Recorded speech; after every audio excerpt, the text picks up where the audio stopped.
Bom, pessoal, dando sequência aos nossos estudos, agora nós vamos falar das espécies tributárias.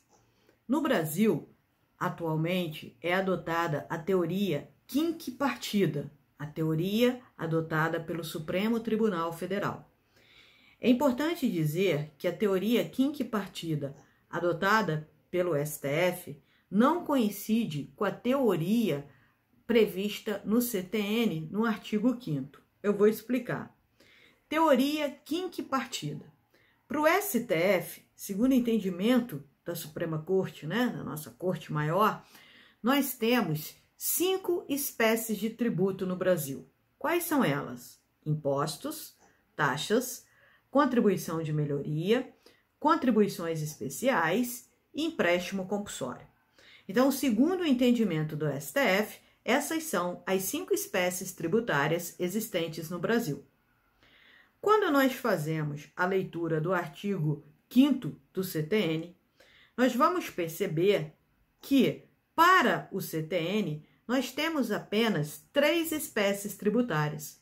Portanto, o CTN adotou a teoria tripartida, ou seja, para o CTN, de acordo com a preconizado pelo artigo 5º, tributos são impostos, taxas e contribuição de melhoria. Nesse mesmo sentido, é a Constituição da República, por meio de seu artigo 146. Segundo a Constituição, as espécies tributárias são impostos, taxas e contribuição de melhoria. Entretanto, no artigo 147, a Constituição já fala das contribuições. Então, ela já menciona a quarta espécie tributária. E nós temos, pessoal, o artigo 148 da Constituição da República, que trata do empréstimo compulsório e leva o STF a entender que o empréstimo compulsório é a 5ª espécie tributária, a 5ª espécie de tributo existente no Brasil. E o que fundamenta o entendimento do STF a respeito da natureza jurídica de tributo do empréstimo compulsório? Porque o artigo 148 está justamente dentro do capítulo que trata do sistema tributário nacional na Constituição. Então, o STF entende que, ao inserir um empréstimo compulsório dentro do capítulo que trata do sistema tributário nacional, a intenção do legislador constituinte foi conferir natureza jurídica de tributo ao empréstimo compulsório, razão pela qual o STF considera o empréstimo compulsório como a 5ª espécie de tributo existente no Brasil. Em termos de prova pública, de concurso público, a prova da OAB, que daqui a pouco vocês estarão fazendo, qual teoria adotar? A grande maioria das bancas adota, isso aí sem nenhum problema, sem nenhuma controvérsia, o entendimento do STF. Então, para a maioria das bancas, hoje, as espécies tributárias existentes no Brasil são 5: impostos, taxas, contribuições de melhoria, contribuições especiais, empréstimo compulsório.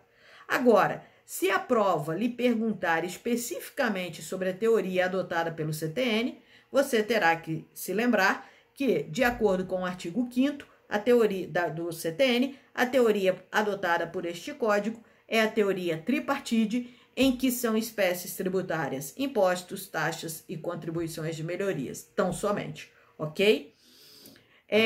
O empréstimo compulsório, pessoal, ele nem poderia estar previsto no CTN, porque ele é uma inovação trazida pela Constituição. Então, a época em que o CTN foi editado, nós não tínhamos, de fato, no ordenamento jurídico, a figura do empréstimo compulsório. Então, hoje, segundo o STF, nós temos essas 5 espécies tributárias, ok? A primeira espécie tributária são os impostos. E o que são os impostos?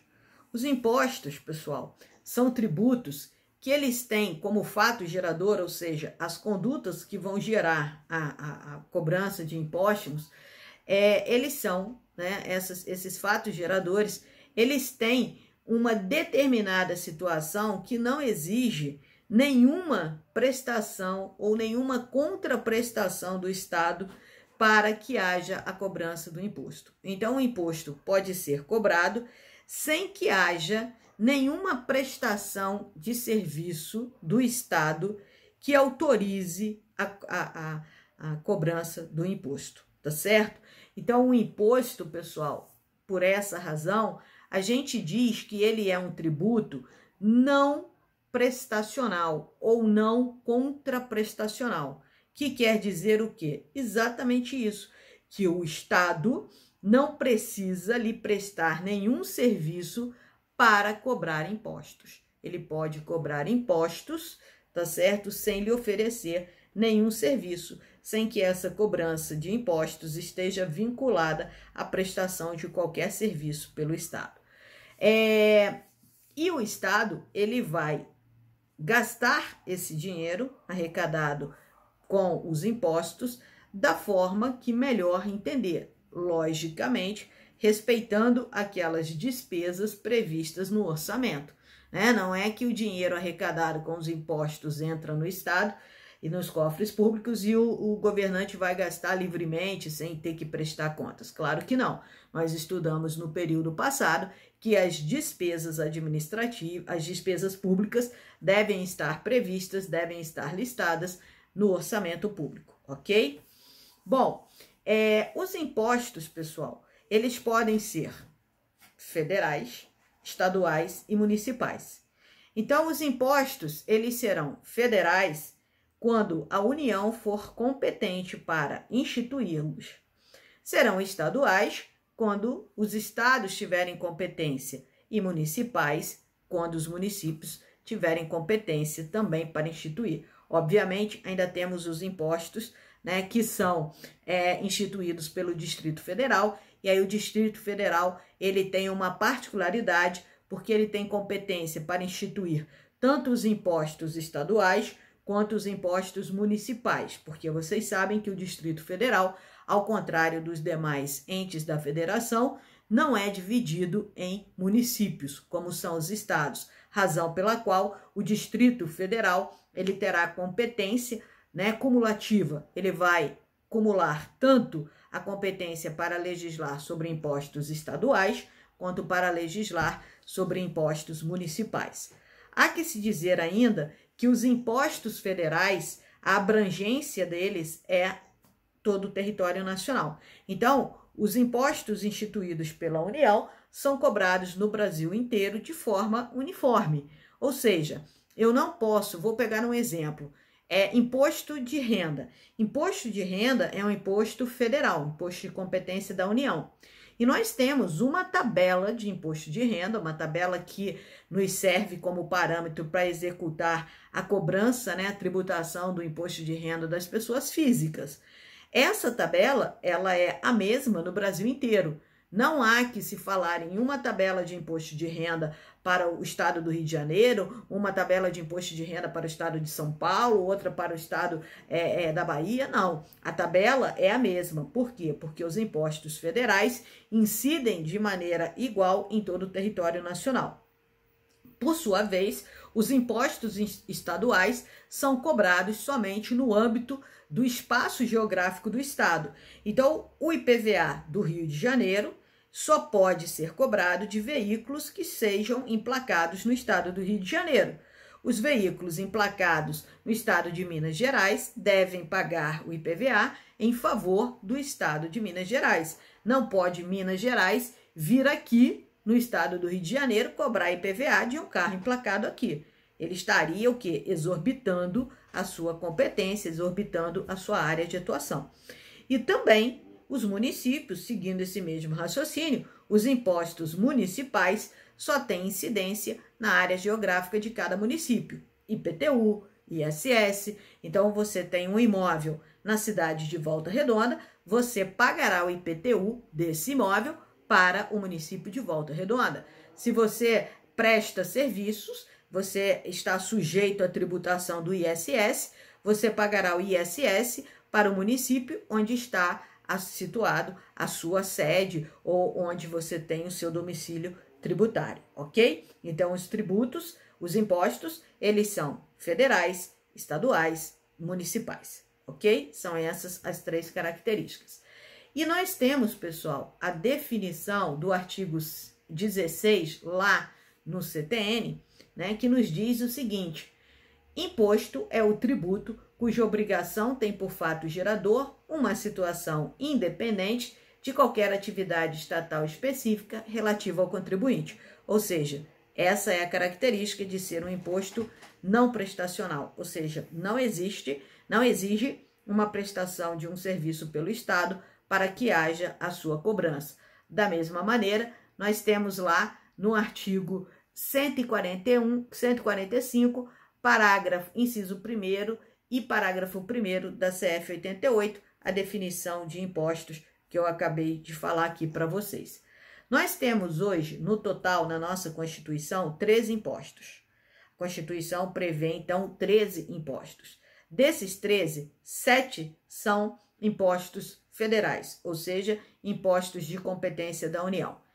Imposto de importação, imposto de exportação, imposto sobre operações financeiras, temos o imposto de renda, tá certo? Imposto de renda, temos o imposto sobre propriedade rural, o ITR, e temos, por fim, um imposto que ainda não foi instituído, pessoal, que é o imposto sobre grandes fortunas, né? O IGF. Esse imposto está autorizado pela Constituição, porém, até hoje, nós não tivemos uma lei complementar que instituísse esse imposto, que teria como fato gerador grandes fortunas. E aí, como mexe com grandes fortunas, não é muito difícil de entender por que o Congresso Nacional ainda não fez uma lei complementar para instituir esse imposto, né, pessoal? E faltou um imposto federal, que é o IPI, Imposto sobre Produtos Industrializados.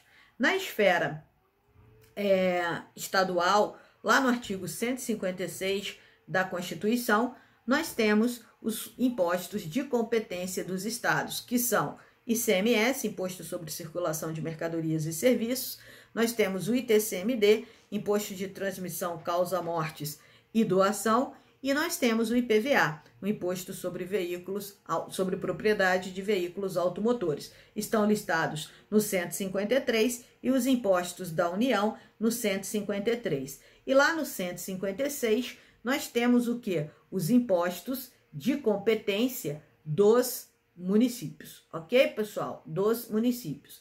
Então, o 150, aqui ó, o 153 traz os impostos da União, o 155 os impostos estaduais e o 156 os impostos municipais, que também são em 3.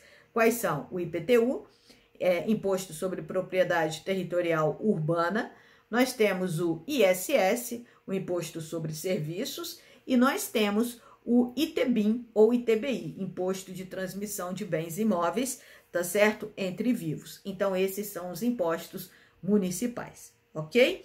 Então, nós temos hoje na nossa Constituição 13 impostos previstos, dos quais, desses 13 impostos previstos, 7 são de competência da União, 3 dos estados e 3 dos municípios, ok? Pessoal, os impostos, eles podem ser não vinculados, tá certo? O que é um imposto? O que é um imposto, né? O que é dizer que o imposto é não vinculado? Ele não está vinculado, ele não se relaciona a qualquer tipo de prestação estatal, né? Um imposto não prestacional, ok?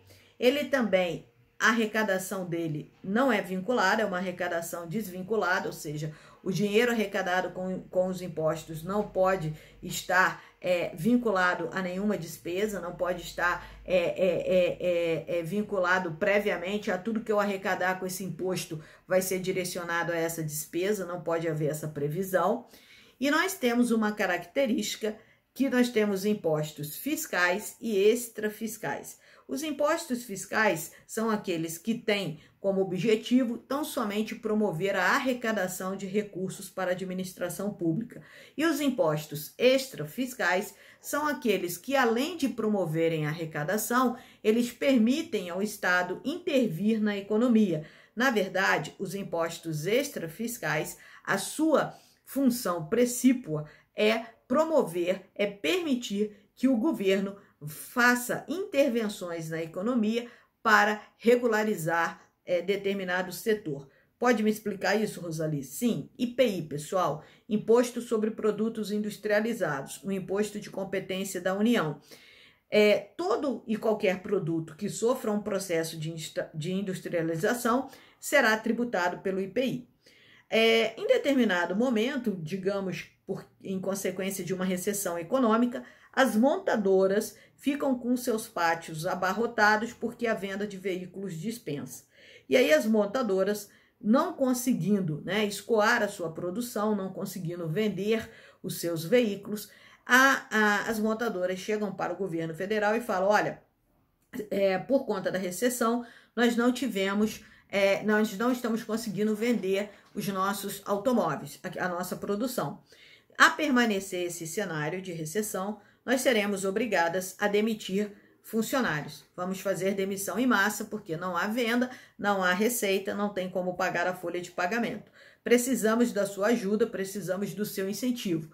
Por favor, reduza o IPI, tire o IPI temporariamente do preço dos veículos. Nos isente de pagar IPI. Com isso, pessoal, o preço dos veículos cai, porque não tem que pagar IPI, fica, temporariamente liberado do pagamento de IPI, os preços ficam mais baratos e, portanto, mais atrativos.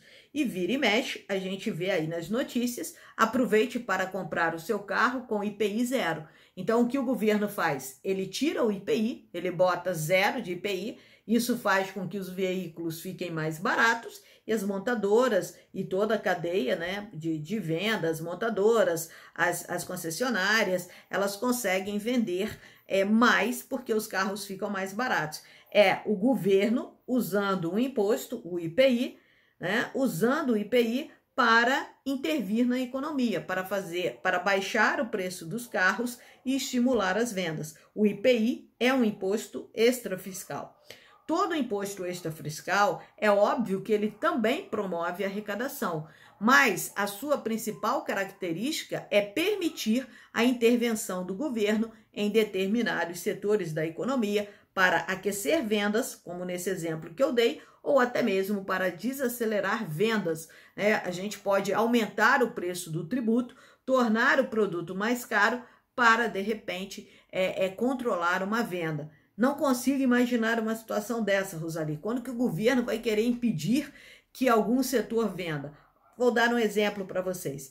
Imagine que o dólar esteja muito alto e que todos os produtores de carne, todos os frigoríficos de carne instalados no Brasil decidam vender a produção para o exterior, tá certo? Decidam exportar a carne, deixando o mercado interno desabastecido, sem carne. Não tem carne para comprar no Brasil porque todos os fabricantes, os produtores de carne, estão vendendo a produção para o exterior por conta do dólar mais caro, e isso faz com que o lucro deles aumente, porque a carne vai ser vendida lá fora mais caro, vendida em dólar, então ele vai ganhar mais. E aí ele deixa de abastecer o mercado interno para abastecer o mercado externo visando lucro.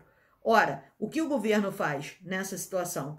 O governo vai aumentar, vai tornar mais caro o imposto de exportação, de modo que ele vai ter que, o preço da carne dele vai ficar mais caro e ele não se torna competitivo no mercado internacional. Com isso, os demais países, os outros países, não vão dar prioridade à carne brasileira porque ela está mais cara diante dos seus concorrentes. E aí, como ele não consegue exportar porque não tem preço atrativo, ele terá que voltar a vender para o mercado interno. E aí o mercado interno volta à sua normalidade, volta a ficar abastecido. Então vejam, o governo usou o imposto de exportação, o IE,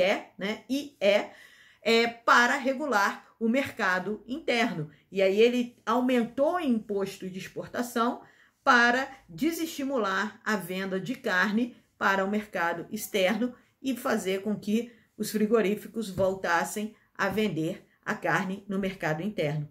Então, o imposto de exportação também é um imposto extrafiscal que tem essa finalidade, tá? Nós ainda temos, pessoal, os impostos característicos, os impostos diretos, que são aqueles cobrados diretamente do contribuinte, o que a gente chama de contribuinte de direito, aquele previsto na lei. Como exemplo, podemos citar o IPVA. O IPVA, ele é cobrado diretamente do dono do carro. É o dono do carro que vai pagar o IPVA. E nós temos os impostos indiretos, que são cobrados dos contribuintes de fato. Quem são os contribuintes de fato? São aquelas pessoas que, embora não tenham a obrigação legal de pagar o tributo, acabam arcando com o ônus de pagar o tributo devido por uma outra pessoa. O melhor exemplo disso é o consumidor. Por quê? Porque quando nós compramos um produto, tá certo? Nós estamos arcando nós estamos pagando toda a tributação incidente sobre aquele tributo e, muito provavelmente, desde o momento em que ele saiu da indústria. Embora nós não tenhamos o dever de pagar, porque o fornecedor teria que pagar, o fabricante teria que pagar, eles acabam repassando esse ônus para o consumidor final. Por isso, pessoal, que quando a gente vê aí comparações do preço que o produto é vendido e o preço que ele seria vendido sem incidência dos tributos, nós chegamos aí a reduções de quase 50% do valor pago pelo contribuinte. Então, quando pagamos um produto, grande parte da quantidade do dinheiro que pagamos por ele é referente só aos tributos ali incidentes. Por quê? Porque nós acabamos suportando toda a carga tributária incidente. Além disso, pessoal, nós também podemos classificar os impostos em reais e pessoais. Reais, aqueles que incidem sobre bens, sobre coisas. Exemplo, IPTU, IPVA, tá certo? E os pessoais, aqueles que incidem, né, levam em consideração as peculiaridades do contribuinte. Nos impostos reais, não importa a minha característica. Por exemplo, nada vai mudar eu ser velha, nova, branca, negra, loura, morena, para a cobrança do IPVA. Se eu tenho dinheiro, se eu não tenho, a minha capacidade para contribuir, não importa. As minhas peculiaridades econômicas não importam, não são levadas em consideração na hora de cobrança do IPVA. O que vai levar são as características do veículo. Agora, os impostos pessoais, aqueles chamados pessoais, eles devem observar as minhas características econômicas, que são chamadas de capacidade contributiva. Exemplo, imposto de renda. O imposto de renda, ele é calculado a partir da renda da pessoa. Então, a partir da sua capacidade contributiva, ok, pessoal? Ele é o maior exemplo de um imposto pessoal. Então, sobre os impostos, era isso que nós tínhamos que falar, as suas principais características, e num próximo vídeo nós vamos continuar tratando da matéria espécies tributárias, mas aí falaremos das taxas. Um abraço e até o próximo.